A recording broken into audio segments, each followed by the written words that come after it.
Hello everyone, welcome to botany student friends. आज के इस वीडियो में हम बात करेंगे एलिमेंट्स ऑफ लैंडस्केप डिज़ाइन के बारे में। तो पिछली वीडियो में हमने बात की थी प्रिंसिपल ऑफ लैंडस्केप डिज़ाइन के बारे में। So the principle of design are use to create a successful arrangement. Principle जो डिज़ाइन होते हैं उससे हमारे पास सक्सेसफुल अरेंजमेंट क्रिएट होता है, और जो हमारे पास एलिमेंट होते हैं गुड डिज़ाइन के, वो हेल्प करते हैं अचीव दोज प्रिंसिपल। उन प्रिंसिपल्स को जो हमने प्रिंसिपल्स बनाए उनको हम इन एलिमेंट्स की हेल्प से अचीव करते हैं, in order that we might create successful arrangement through the use of principle.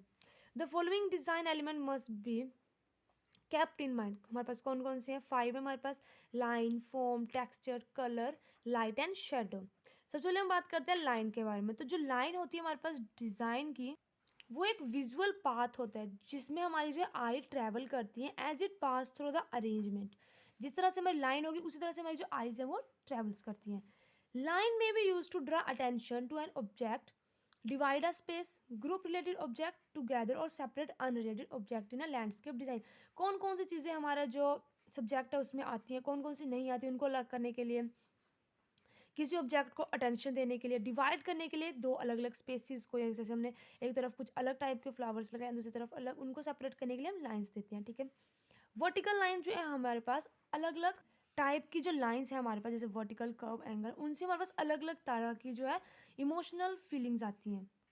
सबसे पहले वर्टिकल लाइन। वर्टिकल लाइन जो हमें फीलिंग देती है स्ट्रेंथ और सजेस्ट करती है कि हमें जो है डायरेक्ट मूवमेंट करनी है without any agitation. Curve line जो है हमें इंकरेज करती है स्लोअर मूवमेंट के लिए। एंगल लाइन जो है हमें एक्टिव और विग्रस करती है। स्ट्रेट लाइन जो है हमें एक्टिव और हार्श करती है। Lines are round to a lines are also round up to create a curve. हमारे पास कर्व भी बनाती हैं lines to excessive beauty. Excessive beauty of the curve is significant in the outline of the pools, border, beds, road और on walking ways. हमारे पास जो outline होती है पूल्स की, बॉर्डर हो गया हमारे पास, बेड रोड्स हो गए, वहाँ पे हमारे पास जो लाइन्स है वो उसकी ब्यूटिफिकेशन करती है अगर हमने उसको कर्व फॉर्म में बनाया अपनी लाइन को। तो ये था हमारे पास लाइन। अब हमारे पास नेक्स्ट चीज़ है form and the total effect given by the mass and it's outline is shape.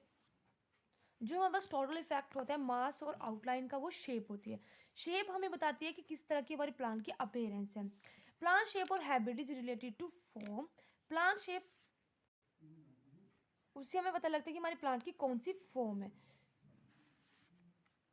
The plant mass are selected to achieve a desire visual effect. जो हमारा प्लांट का मास होता है हम उसको सिलेक्ट करते हैं हमें एक डिज़ायर विजुअल इफेक्ट देने के लिए अपने जो भी हमारा गार्डन है।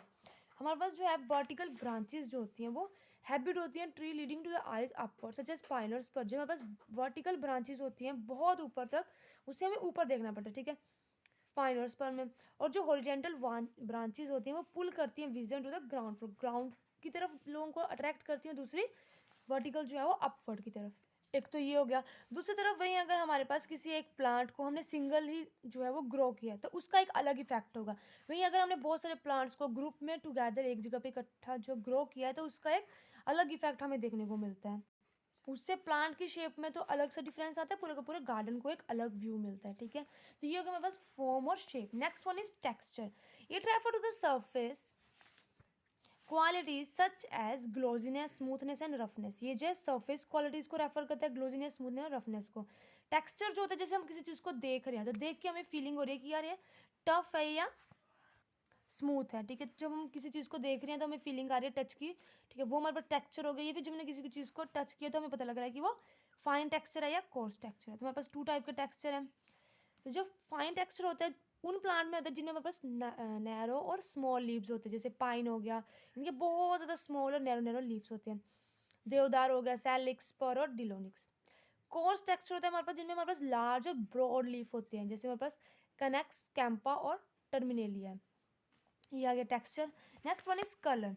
ये जो मोस्ट इंपॉर्टेंट एलिमेंट होता है हमारे लैंडस्केप डिजाइन का। The visual sensation produce by ray of decompose lies is colour. जो हमारे पास विजुअल सेंसेशन प्रोड्यूस्ड होती है रे ऑफ डिकम्पोज लाइट, उसको हम कलर बोलते हैं। हमारे जो भी हमारा गार्डन है उसमें अगर हमने अलग अलग तरह के जो प्लांट्स हैं वो प्लांट किए हैं कलर के, तो हमें अलग अलग तरह के जो है इफेक्ट शो होते हैं। डिस्क्राइब करते हैं इसको इन द टर्म ऑफ ह्यू। ह्यू में हमारे पास आता है red, blue, white, yellow colour. Value, light वाले कलर के प्लांट है या डार्क कलर प्लांट है। इंटेंसिटी ऑफ क्रोमा, उसमें सैचुरेशन है या वो ब्रिलियंस है। जो कलर पैटर्न हमारे लैंडस्केप में, तो उसको हम अचीव करते हैं अपनी कलर स्कीम व्हील से।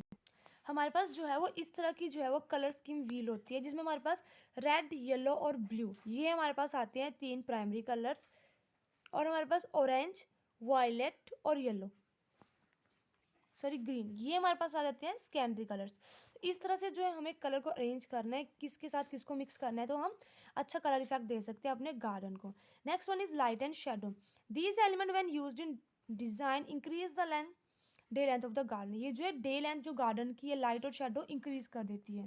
Light causes shadow. As the sun pass through the sky, form created by shadow continue change and move. जैसे सन पास करता है स्काई में, तो कभी किस तरफ को शेडो जा रही है, कभी दूसरी तरफ को शेडो जा रही है। Artificial lightning at night from tree and shrub cast integrative patterns and ground on ground और वॉल्स। जब हम जो है नाइट में आर्टिफिशियल लाइटनिंग देंगे अपने ट्रीज और शॉप को, तो उससे जो एक अच्छा सा पैटर्न हमारे पास बनता है ग्राउंड या फिर वॉल्स पे। Light include both natural as well as artificial light. As we change the source of light, size of light and color of light give an opportunity of making a vertical combination of design. जैसे हम light का जो source of light को change करेंगे, उसका size change करेंगे, उसका colour change करेंगे, तो उससे हमारे पास एक न्यू वैरायटी या कम्बिनेशन जो है डिज़ाइन का हमें देखने को मिलेगा नाइट में अपने ग्राउंड या वॉल के ऊपर। उसको होता है सिल आउट, जो है एसोसिएटेड होता है lightning the garden when the source of light is behind the plant and we see it from the front, then shadow, so see is called silhouette, but सिलाउटी, उसको हम बोलते हैं सिलाउटी। जैसे हमने जो है अपने किसी पेड़ के पीछे, किसी प्लांट के पीछे जो है वो लाइट का सोर्स लगा दिया, तो उसकी जो शेडो है वो हमारे फ्रंट में गिरेगी, उसको बोलते हैं सिलाउटी।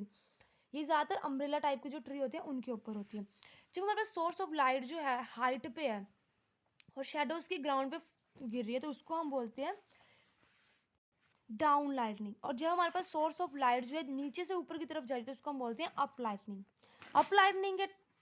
अप लाइटनिंग के टाइम पे हमें जो चीज़ ध्यान में रखनी है कि जो हमारी लाइट है उसको हमें जो है वो इस प्रपोर्शन में डालें कि जो नीचे से जो लाइट ऊपर को जा रही है वो शाइन ना करे हमारे व्यूअर्स की आइज़ में। जो लेवल है लाइट का वो इस तरह से एडजस्ट करना है हमें, इस तरह से एडजस्ट करना है उसको कि जो दूसरा इंसान है वो हर चीज़ को देख सके। ये नहीं कि सारा का सारा जो अट्रैक्शन है वो लाइट की तरफ जाए और हम अदर चीज़ को जो है वो ना देख सके, तो हमें इस तरह से उसको मैनेज करना है। तो ये था हमारे पास लाइट और शेडो। इसी के साथ हमारी वीडियो कंप्लीट होती है। आई होप आपको मेरी वीडियो अच्छी लगी हो। अगर आपको मेरी वीडियो अच्छी लगी तो प्लीज़ मेरी वीडियो को लाइक करें, चैनल को सब्सक्राइब करें। Thank you.